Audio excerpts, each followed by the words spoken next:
Welcome to today's presentation, where we have the pleasure to present Columbus. As very much seen here on the front page, the financial results for your Q3 25 is in focus. Didn't look like much market recovery in the results, but I think I read between the lines a little bit optimism about the coming quarter, so maybe we'll get into that. To help us through today's presentation, we are joined by CEO and President Søren Krogh and CFO Brian Iversen. As always, very welcome to ask questions in the box down below. Do it in Danish, do it in English, and if in Danish, I'll try and translate to the best of my ability. But we will take the primarily Q&A session at the end of the presentation. But for now, I'll hand the call over to you, Søren. Thank you very much, Michael, and good afternoon or good morning to everybody, depending on where you're sitting. Yeah, as Michael was just saying, I'll take you through the Q3 results and some year-to-date results for the first 3 quarters of 2025. I'll start with a brief run-through of the financial and some operational highlights. I've prepared a few, I would say, use case, customer case examples to explain some of the things we are working on for customers. Then Brian will take over, go into a more financial details run-through, and then we'll have the outlook presented by Brian, and finally the Q&A session. Just give you a...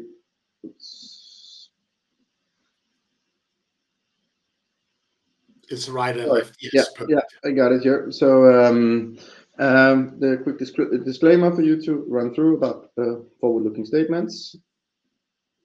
And then I have a little bit of an issue with these slides. All right. I think we're there, right? So, okay, so our revenue in Q3 of 2025 declined by 7%. Market conditions in Denmark and Norway primarily remain challenging, but we're starting to see some interesting signs of recovery in the key market of Sweden, which is our largest market. Brian will show you these numbers in details. You'll be able to see that the decline that we see for the year-to-date figures is bigger than the last quarter, and we've seen that. So basically, we're approaching a steady state, and hopefully that will take us into the positive territory of renewed growth, as we saw a couple of years ago. Our EBITDA declined by 18% when you adjust for other operational income and expenses. So those we will get back to, but that's mainly related to a capacity adjustment we've taken in this quarter, and where we've made an accrual to offset that. But overall, these weaker results are mainly a result of a lower operational efficiency than what we're normally operating at. So that's simply the bill-out rate of all our consultants is a little bit lower, and I'll show you those numbers in details. On the other hand, our contribution margin ended at 23%, which is approximately the same level actually as last year. And that's again when you adjust for this extraordinary redundancy provision of 11 million. So this tells you something about that the contracts that we engage in and we operate and that we deliver on, we have maintained our contract efficiency, the quality. We have no additional free work or guarantee work, so that is not the issue for us. We need to aim for a higher top line. That's the main story we're telling. Positive note, the M3 business division, our second largest division, where we have developed a lot over the past few years. We continue that positive journey, 8% growth in the quarter. We can see a pretty stark pickup in the contribution margin. So we're not in an investment phase. We're actually starting to see them have a positive contribution. They're nowhere near where they will end up being. I think they should be compared to where Dynamics is when that's running high. It's a little bit smaller, but it's still large enough to operate broadly at the same metrics, and we will follow them through next year. See efficiency go even a little bit higher, and the contribution margin going up further. So arrow clicking is I'm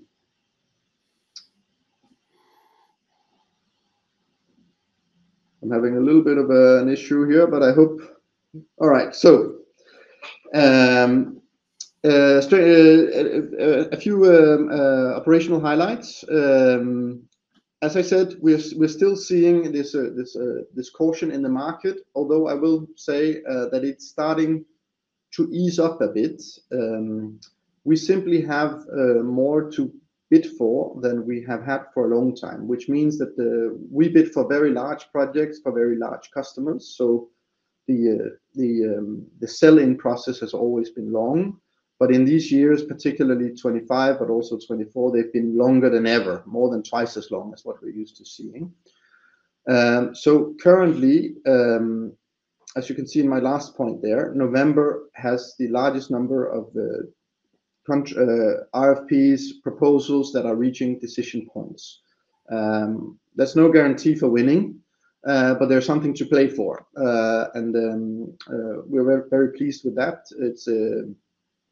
It is the first sign of recovery is basically that customers make decisions, and then it's up to us to win. And as you see again in the top point there, even in this difficult time where we've had less to bid for, we have been able to maintain our win rate when we bid for new projects. So we track that very meticulously. So how many things do we bid for, and what is the win rate we have? We don't publicize that, but we know exactly what it is, and we track it closely. Would like to say that some people think that should be as high as possible. That's not the case. There's different philosophies, but if you basically win 100% of what you bid for, you should have bid for more. But on the other hand, if you only have 10%, it's definitely too low. And then I'm not going to say much more about my philosophy about where I want to be, in terms of developing the business. Customer closeness. There are many of our competitors that try new customer segments, new industry verticals, because of this lack of demand that we're seeing. We don't believe that in that. We know the customer segments. We stick to the strategy. We have our full verticals. We know the customers appreciate us. We know that they still have digital ambitions. We just need to work through this with them. So our strategy is very much to keep developing these big implementation strategies with them. Some are 6 months postponed, some even 12. But we know that they will eventually revert to their digital ambition, and we will then develop on that. On the right side, efficiency. So this shows you the problem in a nutshell. Q1, Q2 operating at 62 and 63%. We then see the last quarter of Q3 falling to 58. There's the problem. We've shown you the actuals for October, which is the first month, obviously, of Q4. There we've already seen 61%, so a 3 percentage point increase, which is good, but it's nowhere near enough to deliver the improvements we want to see going into next year. And then you have an additional 2.5%, which is from this capacity adjustment exercise.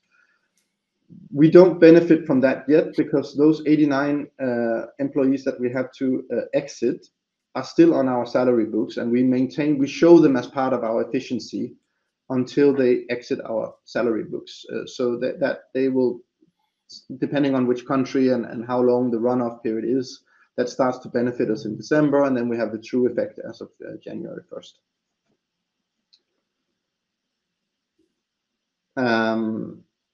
We've also made other organizational adjustments. It's important for me to say that whilst we've had to make this drawdown of 89, we are not in a situation where we have a hiring freeze or anything like that. We keep developing our organization. We've hired quite heavily into new data and AI areas. We have some geographies, as you will see in the UK and the US, that are still moving forward. So we're not sort of in a situation where we're just reducing everywhere. But the adjustment was 89 that we had to do across those harder hit units. Final point here is a temperature check on the workforce, which is quite positive for us. We started the year with this strategic review, which does trigger some questions amongst our employees. We've had to do this a capacity adjustment, but also in general, very busy consultants are happy consultants, and so it has an effect on them when we work our way through a sluggish period. So we're very pleased to see we've just carried out this brilliant survey, very deep employee motivation and engagement survey, and it gives us actually still a very high score, way above the benchmark that we're up against, both for consulting and tech consulting. So I think we've been able to, through communication, carefully explaining the strategy to our employees and staying close to them, they remain highly engaged and have a big faith in what we're doing. I'll just take one of the questions that was came in first. That said, how do you succeed with hiring these AI resources? I think this is one of them. You know, that this spreads from our employees to their colleagues in other companies where we hire from. That we, even though we go through a little bit of a difficult period, we have a strategy. We don't stray all the time. We don't panic. We know what we're doing. We build for tomorrow, and they like that message. And then I think the other one, and just so that we've answered that question fully, is the technology partners that we work with. It's important to them that we have a set of partners that are considered amongst, because they are the developers, the core platform developers, Microsoft, Infor, but also a range of other smaller ones that are seen as the ones that are front runners, so that if you work with Columbus, you get to work on the platforms that are platforms of tomorrow. And finally, who are the customers that we serve? We have the big ones in interesting verticals that have an interest in investing in this, because we have, I think, the most interesting, but I would say that, of course, because we mainly focus on these 4 sectors that have a lot of physical operations that you can optimize on. Moving on to the next one, talking a little bit about this AI lifecycle. So let me try to bring this slide alive to you. I would like to start on the far right side and actually read it right to left. But as you can see, we have the typical hype cycle. On the right side, we have those areas of AI that have already transitioned through the hype cycle, left to right. You will all recognize the AI personal boost, whether you use, probably most of you will use ChatGPT, but it could also be other tools, Copilot, whatever. All of us benefiting already. I don't think there's anybody left that doesn't recognize the boost this gives you in terms of capacity. Horizon 2, going one more to the left, is the professional boost. The main difference here is that you give the LLM access to not just web-based resources, but the company's internal repositories. It's a huge change. We have made it, many others have made it, but by far not all companies have worked their way through that. It actually is quite complicated in terms of governance and security. But that is just about to happen. It's happening as we speak. It's a no-brainer. Nothing in particular to say about that. But then we come to Horizon 3 and 4, which are very different in nature. And here, basically, 3 and 4 are about different true functional boost and eventually agentic boost, where you in the H3 you have sort of semi-autonomous processes. You have very complex models where you build systems together. It may not do the full execution and decision making yet.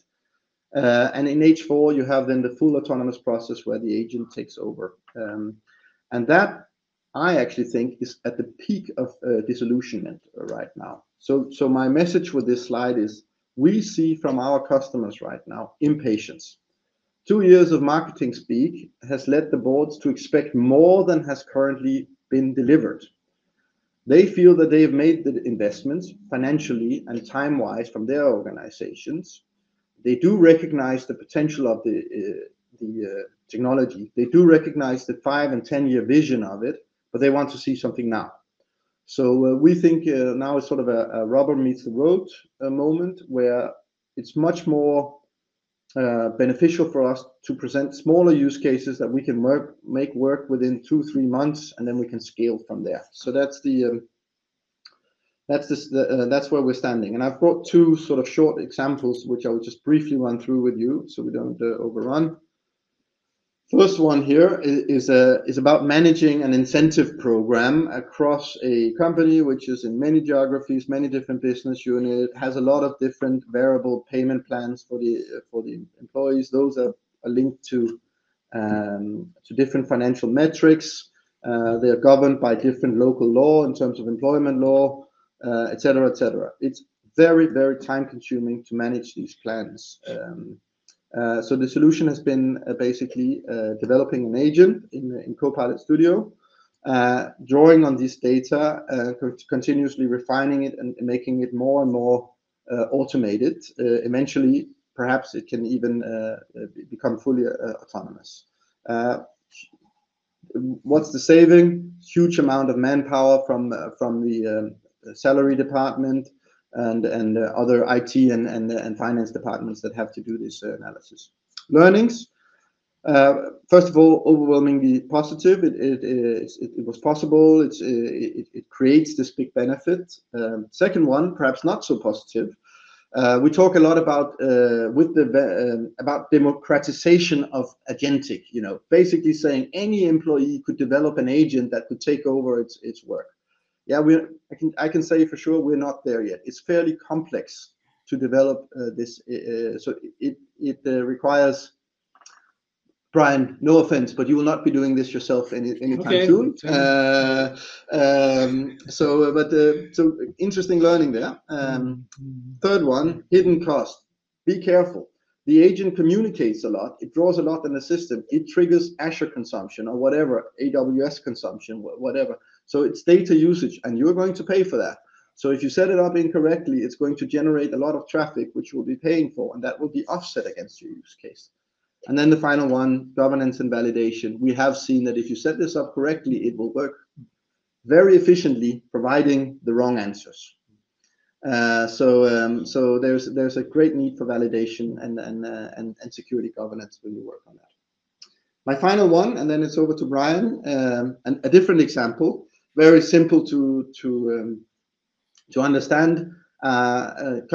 Customer still has a significant order inflow through emails, not always consistent format, which have been then manually retipped into systems, creating the order, and fairly simple to just create a power automation of this workflow, getting it in there. It's not autonomous yet. Could be. The fault rate is actually lower because there's no human tipping interface, but we still have a human in control for the time being. And then the next step could then be to do it. And as you'll see here, also we have the third point here on your right is that we set it up as multiple agents, and that sort of in terms of adjusting and revalidating the system has some advantages,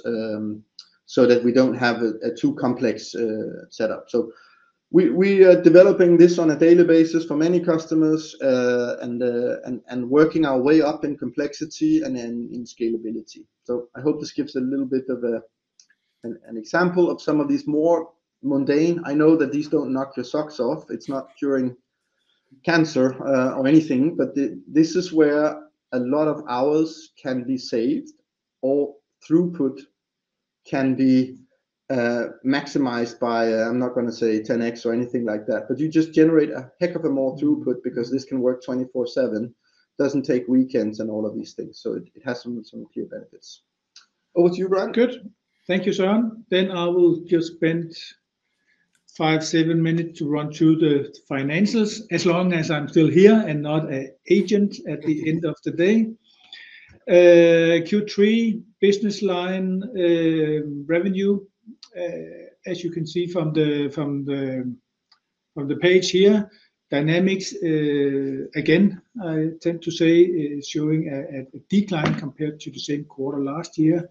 And I think it's important here to stress, and that was also one of the questions, it is primarily due to hesitation and not that we are losing projects or losing pipeline, but it's simply, it's dragging and it's just taking longer time. And that is what we're looking into. at the moment, and Dynamics is also the business line where we had the biggest adjustment of the 89 FTEs that we unfortunately had to lay off.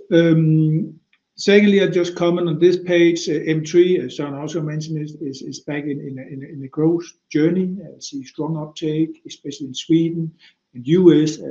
Mentioned some countries where they see a good uptake in new projects where they are extremely strong within bigger production corporations where the system M3 that is not known by that many is extremely user-friendly and well structured. If we move to the bottom line, or how we measure the profitability of our business lines, what we call the contribution or contribution margin, Dynamics is down with 8 percentage points, and this is primarily due to, or big chunk of that is linked to the dismissal and the provision for the people that we had to lay off, else they would be around 25% in the quarter. Still below, and it's not on the level where we normally see it and would like it. On the other hand, M3 is moving upwards, and of course, when you have a growing turnover, you have a better efficiency and usage of your resources, and that does very fast. You'll be able to see that on the bottom line. Digital commerce still on a too low level if you look at the percentages, but at least it's stabilizing, and we are, as we mentioned previous quarters, still turning this business lines towards the level where we would like it. Data and AI, we continue to invest in this business line, and we do see a strong uptake, but that of course, as it's a minor business line, it impacts the bottom line. If you have too many new people coming in that need to be trained and upskilled to be able to deliver for the future. Market unit revenue in Q3, as Søren mentioned, Sweden is starting to level out. It's not in the green yet, but roughly a flat development compared to the same quarter last year. Our two headaches are where we see the headwind is still Denmark and Norway as previous quarters. That is something that we are working very hard on, and also have some light at the end of the tunnel that I feel pretty comfortable about that, but not there yet. And then finally, maybe some of you would notice that UK for the first time in 4 years have a negative quarter, 7%. Adjusted for FX, which we don't use, but in UK or the pound did have a bit. It's around 4% down in the quarter. Not something that we expect will continue at all, but they also see some shift in major projects that sometimes can influence the quarterly revenue. Year to date, revenue on business line, Dynamics down with 7%, bit less than in the quarter. So they are trending a bit downwards at the moment. But still, if our biggest business line is, let's say, having some headwind, it does impact the full company. Dynamics is still around 60% of our combined revenue. M3 starting to be in a plus again. They started the year with a negative growth, but now start to show good signs as you saw for Q3. So a flat development year to date. Digital commerce also a flat plus minus a bit, and then our data and AI is still on a growth path, although on a minor scale. But we are definitely investing in this business line as we see strong discussion and strong pipeline within the data and AI area. Contribution margin on a year-to-date basis, Dynamics down with 2%, doesn't seem like much, or 2 percentage points, but it is big numbers that need to be managed as it is a big business line.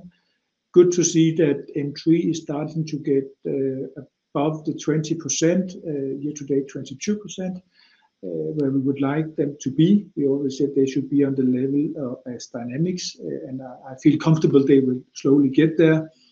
Digital commerce, We mentioned it before on the right journey back on the bottom line as well, and data and AI back to the investments.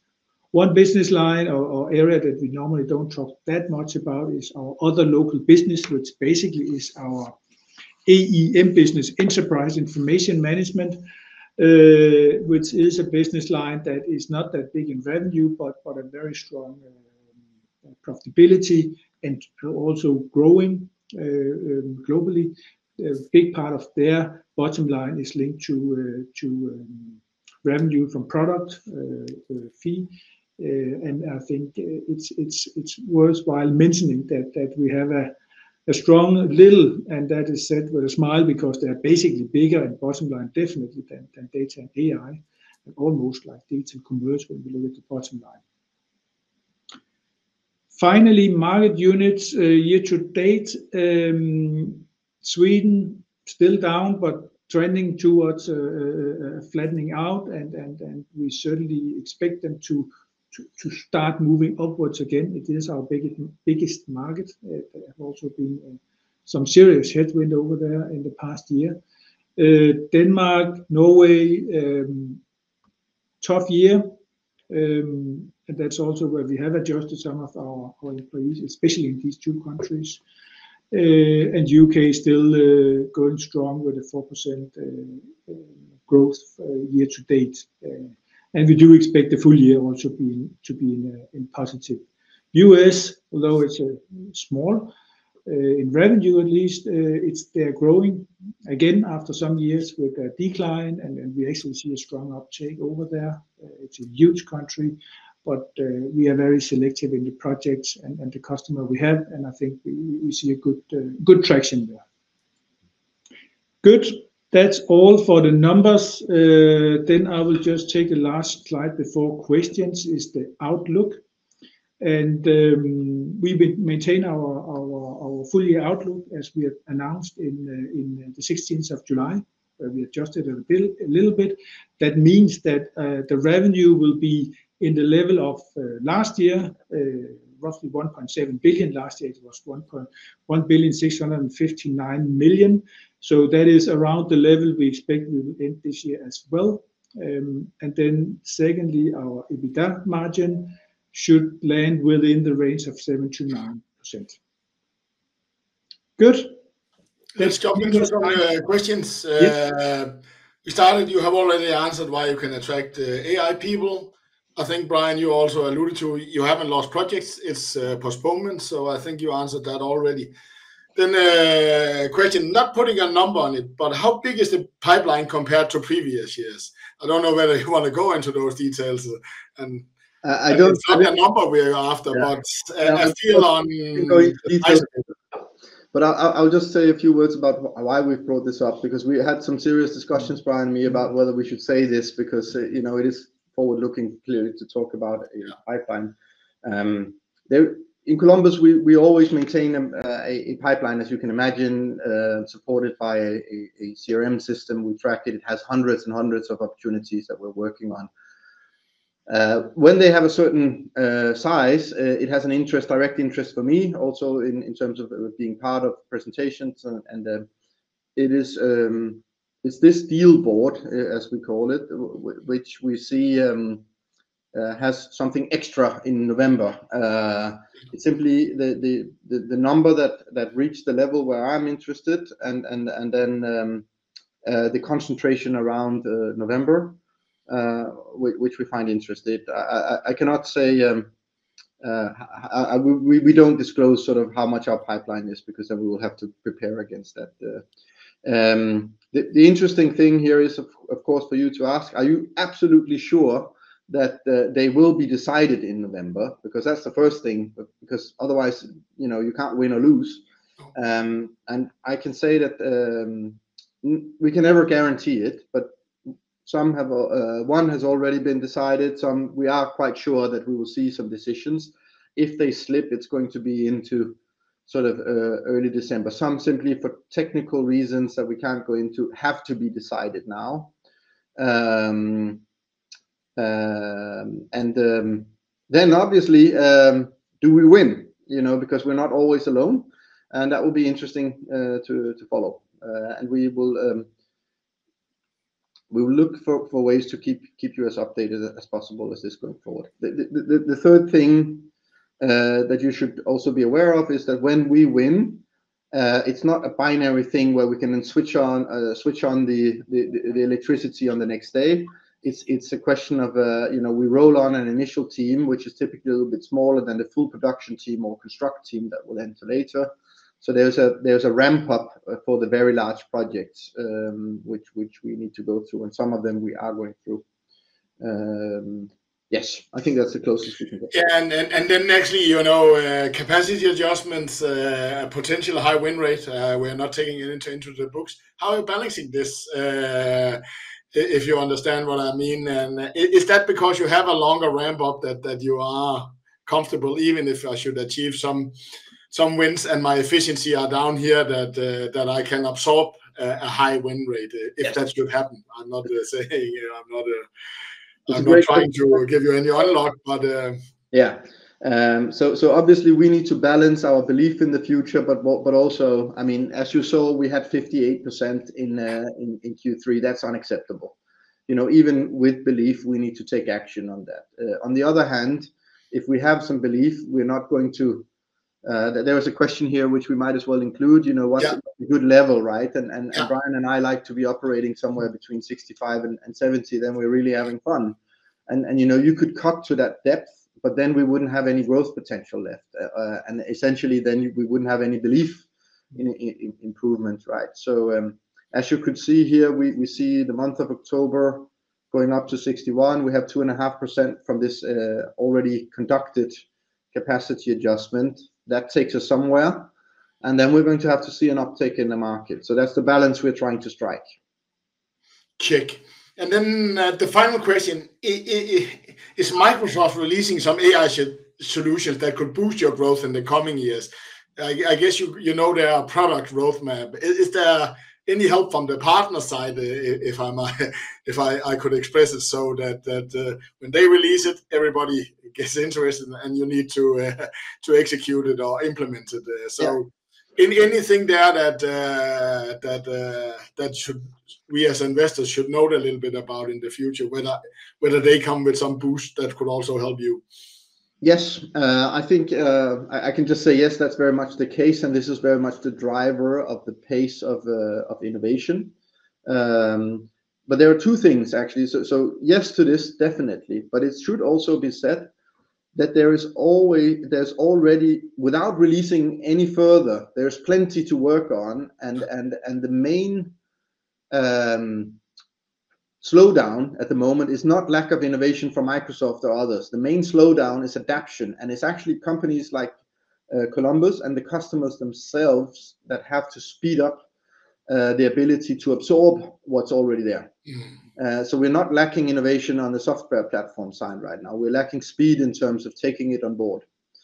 But of course they go hand in hand. But as always, this is not just from AI. We've seen this in the past. We focus a lot on new functionality, but then every customer has to ask themselves, but how much of it are we really making use of before we ask for more functionality? And I think that's a good question right now.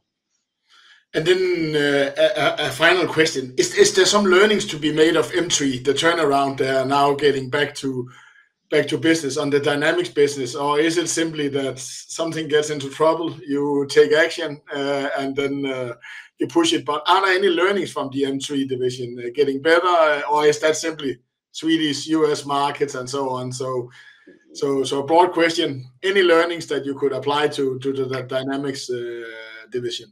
Well, I think certainly what's brought the success back for M3, and not to say that our Dynamics people aren't pursuing that, so it's not directly comparable, but the success for M3 has been, I'm just going to focus shortly on three components here. First of all, we've improved the level and the depth of collaboration with the parent company Infor to a whole other level. So we are extremely strategic with them on all, including for myself and their CEO. Product roadmaps, rollouts, what do they want from us, what can we take from them? That's been number one. Second one is extreme customer focus on quality, on just being seen as the number one safe choice. When we work, we make things work. Because especially in the US, they sell a lot on referrals. We don't have the marketing engine that can allow us to become a household brand in the US. So how we primarily sell there is we do good on big projects. And when we sell the next one, they ask, well, we don't know you. You're quite small here in the US. Who can I talk to? And then we give them names of our reference customers. I think that's number 2. And number 3 is sort of adjacent to number 2 is just having a 100% customer-focused organization. All the consultants out there talking to previous customers, new customers, existing customers, networking and staying on top of everything. So not being an inward-looking organization has been part of their success. Perfect. That was the last question. Thank you to you, Søren and Brian, for taking us through your results and answering questions and giving a starting insight to where the AI are. I think everybody is very interested in that, and I think everybody is also sitting with the feeling, maybe not if you're an equity investor, but if you work in the business, that there is some despair about how far it has already rolled out. So thank you to you both. Thank you for the listeners listening in, and may everybody have a nice day and a weekend. Thank you. Thank you to all.